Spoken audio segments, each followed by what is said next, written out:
गांव वाला डर के भाग जाएगा। भाई इतना पुलिस वाला क्यों आया? इससे पहले जब दरोगा का रिजल्ट हुआ था तो लगभग 20-25 जीप से वो लोग आए थे लोग, और पूरा ये स्टेज दरोगा से भर गया था। तो मोहल्ला वाले लोग डर गए कि लगता है खान सर के ऊपर छापा उपा पड़ गया है, इतना पुलिस वाला आया उठा ले जाएगा यहाँ पे। बाद में पता चला कि मिलने आया था यहाँ। तो ये सारे लगभग 12,000 से ज्यादा बच्चे हैं और ये अभी एक हॉल में बैठे हैं। उद्देश्य यही है, इन लोग के जैसे हजारों लाखों बच्चे तैयारी कर रहे हैं, जो पेपर लीक हो जाता है, ऐसे न जाने कितने गरीब मिडिल क्लास के बच्चों का सपना तोड़ दिया जाता है। और शायद अगर ईमानदारी से परीक्षा नहीं होती तो यहाँ ये लोग नहीं बैठ पाते, केवल अमीर लोग बैठे रहते। लेकिन यहाँ कोई भी ऐसा नहीं होगा, सब मिडिल क्लास गरीब घर के बच्चे होंगे। मकान मालिक के सताए हुए हैं, हॉस्टल में इन लोग को अगर मकान मालिक और बिजली विभाग से भी कहते हैं, आपके माध्यम से कहते हैं बिजली विभाग से भी, कि ये जिस हॉस्टल में रहते हैं वहाँ इन्वर्टर वगैरह नहीं रहता तो कम से कम स्टूडेंट एरिया का लाइट ना काटा जाए। आप लोग सहमत है कि नहीं जी? स्टूडेंट एरिया का 2-2 घंटा लाइट काट देता है, ऐसा कहता है कि दुनिया भर में बिजली दे रहे हैं, यहाँ पे मंगल ग्रह पे बिजली सप्लाई करेगा, पहले विद्यार्थी के देते बिजली। यहाँ पे नीट परीक्षा के लिए इनका कहना है, तो कुछ पत्रकार हम टीचरों को कह रहे हैं कि हम लोग के पास पता नहीं क्या बुद्धि वगैरह का, उनका कहना है कि हम लोग के पास इतना बुद्धि नहीं है। अजीब हाल है। देखिए, नीट पेपर में कहा गया है कि एयरफोर्स पेपर को पहुंचाएगा।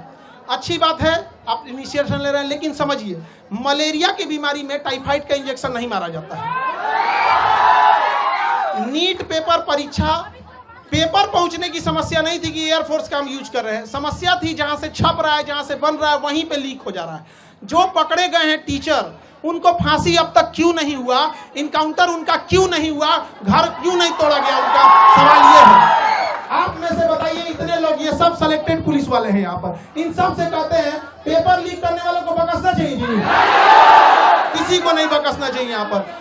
और अगेन सरकार प्रयास कर रही है, एयरफोर्स भी इसमें ला रही है, बट समझिए ध्यान से, एयरफोर्स क्या करेगी? पेपर तो नहीं छापेगी, एयरफोर्स ट्रांसपोर्टेशन का काम करेगी, हेलीकॉप्टर से ड्रॉप कर देगी। लेकिन जहां से छप रहा है उन बेईमानों को जब तक सजा नहीं देंगे, ऐसे ही गरीब घर के बच्चों का हक मारा जाएगा। और जब तक हम लोग हैं, हम लोग के पास एक ही शिकायत रहती है गवर्नमेंट से कि भैया पेपर तो ईमानदारी से ले लो यार, हम आपसे क्या मांग रहे हैं? ये बच्चे कुछ नहीं मांगते, ईमानदारी से पेपर मांगते हैं, अगर परीक्षा टाइम से हो। देखिए, अभी एनटीए को गरिया रहे थे लोग, एनटीए का एक अफसर है, वो कह रहा है कि पेपर लीक नहीं हुआ है, कुछ क्वेश्चन बाहर आ गए हैं। ये अगर हॉस्पिटल में रहता तो कहता है मरीज मरा नहीं है, सांसें बंद हो गई हैं। पागल है सब वहां बैठा हुआ, हम क्या बोलेंगे? अभी एनटीए को गरियाया, मन नहीं भरा, सीयूईटी का पेपर नाश दिया। बताइए एक बच्चे के मनोबल पर कितना बुरा असर पड़ेगा, हम लोग परेशान हो जाते हैं। और पत्रकार में कुछ लोग कहते हैं कि हम लोग, शिक्षक लोग को कुछ आता नहीं, पढ़ा के पसीना से कपड़ा भीग जाता है। यहाँ पे जितना पसीना ये लोग बहाते हैं उतना साथ में हम लोग भी बहाते हैं। ये बैठ के पढ़ते हैं, हम लोग खड़ा होकर पढ़ाते हैं यहाँ पर। लेकिन अगर कोई पेपर लीक कर देता है ना, बताइए कैसे बर्दाश्त? ये एसी में रहने वाले को नहीं पता चलेगा कि इन बच्चों का पूरा चेहरा देखिए, पढ़ते पढ़ते भीग जाते हैं पसीना से, लेकिन कोई सुनने वाला इनका नहीं है।